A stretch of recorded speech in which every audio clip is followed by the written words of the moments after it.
नींद लाने वाली और सुनते सुनते दिल को हल्का कर देने वाली बिल्कुल 5 मिनट की एक सुंदर वायरल स्टाइल कहानी पेश है। नीली रात का परिंदा, एक सुकून देने वाली कहानी। एक बार की बात है, एक छोटा सा शांत पहाड़ी गांव था जहां रातें इतनी साफ होती थीं कि आसमान जैसे कांच का बना लगता। उसी गांव में रहती थी एक छोटी बच्ची, अनाया। अनाया को हर रात नींद आने में दिक्कत होती थी। वह तकिए पर सिर रखकर बहुत देर तक करवटें बदलती रहती और खिड़की से बाहर तारों को ताकती रहती। एक रात, ठंडी, नीली और बेहद शांत, अनाया ने खिड़की खोली और आहिस्ता से बोली, काश मेरे पास कोई हो जो मुझे नींद ला दे। जैसे ही उसकी ये बात हवा में घुली, ऊपर आसमान में एक हल्की सी नीली रोशनी चमकी और उस रोशनी से एक नरम सा परिंदा नीचे उतरा।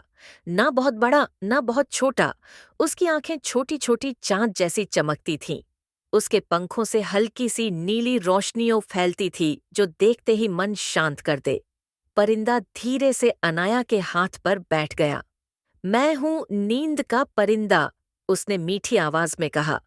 मैं उन बच्चों के पास आता हूं जिनके दिल में थोड़ी सी बेचैनी और बहुत सी कल्पनाएं होती हैं। अनाया मुस्कुराई। क्या तुम मुझे आज सुला दोगे?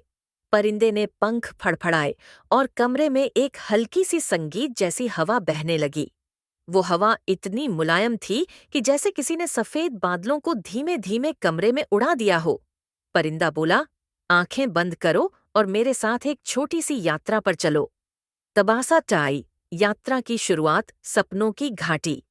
जैसे ही अनाया ने आंखें बंद की, उसे लगा कि वह किसी मुलायम तैरते बादल पर बैठी है।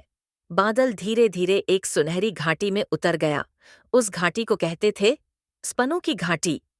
वहां पेड़ चांदी के थे, हवा गुलाब की खुशबू लिए थी और हर तरफ छोटे छोटे सितारे जमीन पर फूलों की तरह चमक रहे थे। अचानक पीछे से नींद का परिंदा बोला, यहाँ हर चीज शांत है क्योंकि यहाँ हर चीज सिर्फ तुम्हारे मन को सुकून देने के लिए है। अनाया घास पर बैठ गई। जैसे ही उसने घास को छुआ, उसे महसूस हुआ कि घास कोई सामान्य घास नहीं। वह बहुत मुलायम थी, बिल्कुल पंखों जैसी। घाटी में एक सरसराहट हुई। पेड़ों पर टंगे चांद जैसे फल हल्के हल्के चमकने लगे। उनकी रोशनी इतनी मधुर थी कि अनाया का मन और भी शांत हो गया। तना धीमे धीमे नींद उतरने लगी। परिंदा अनाया के पास आया और धीरे से बोला, देखो, रात दरअसल कभी डरने की चीज नहीं होती। रात तो वो समय है जब दुनिया तुम्हें गोद में ले लेती है। उसकी आवाज इतनी कोमल थी कि जैसे कोई मीठी ललबाई हवा में घुल रही हो।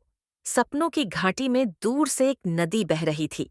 उसकी ध्वनि इतनी शांत, इतनी धीमी कि अनाया की सांसें खुद ब खुद गहरी और आरामदेह होने लगीं। सरसराहट, हल्की हवा, चांद के फल की रोशनी, नदी का मीठा संगीत, सब मिलकर अनाया के अंदर की हर बेचैनी को पिघला रहे थे। दंडा महा से नींद का दरवाजा। परिंदा अनाया के पास आया और बोला, अब तुम तैयार हो? देखो सामने वो नीली रोशनी, वो है नींद का दरवाजा। जैसे ही तुम उसके पास जाओगी, तुम्हारा मन सबसे सुंदर सपनों में खो जाएगा। अनाया धीरे धीरे उस रोशनी की ओर चली। हर कदम पर उसका शरीर और हल्का होता गया, मन और शांत, पलकें और भारी। जब वह रोशनी के बिल्कुल सामने पहुंची, उसने एक आखिरी नजर अपनी जादुई घाटी पर डाली और धीमे से दरवाजे के अंदर चली गई। अरोहा पास वापस कमरे में। सपने की वो गर्म मुलायम हवा जैसे अनाया के कमरे में भी आई हो। नींद का परिंदा खिड़की पर बैठा मुस्कुरा रहा था। धीरे धीरे अनाया की सांसें गहरी हुईं, चेहरा बिल्कुल शांत, और वह गहरी मीठी नींद में फुट चली गई। परिंदा उड़ने लगा और बोला, जब भी तुम थको या तुम्हें नींद ना आए, बस मेरा नाम याद करना, मैं फिर आ जाऊंगा। और नीली रोशनी के साथ वह गायब हो गया।